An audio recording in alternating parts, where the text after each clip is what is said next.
Hello and welcome to another tutorial by QuickSite.com. In this tutorial we're going to go over how to change or how to point your domain name to a hosting company's name servers.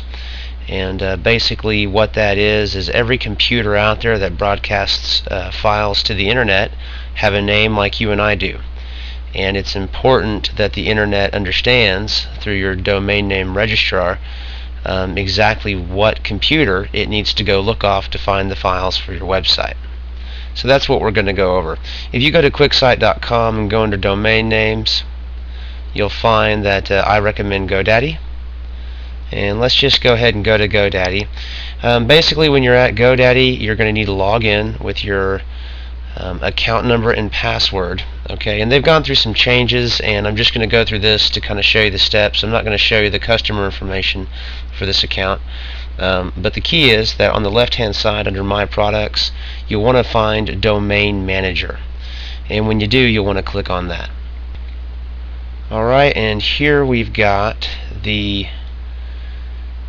domain name, and this will show you a list of all the domain names that you have. But basically you're going to click the checkbox next to it, and when you do, these icons are going to light up, and the icon that you want to find is called Name Servers, and you'd simply click on that.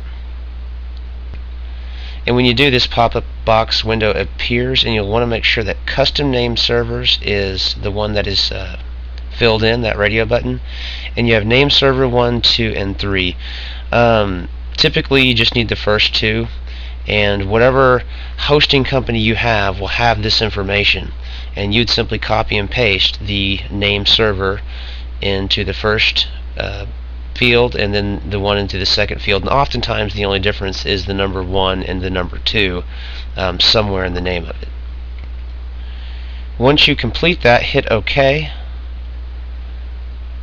And of course it will submit these changes, and it says please allow a few minutes for the change to take effect. Okay.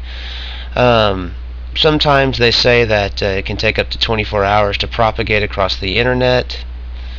Typically with GoDaddy I find it's a lot quicker than that, usually within 15 minutes. Again, that's no promise, but still that's pretty fast. And again, those are basically the steps. Now, depending on where you have your domain name registered at, you may have a completely different format. In fact, most likely you will. GoDaddy is kind of known for being a little complicated and confusing on the back end of things, but the steps are the same.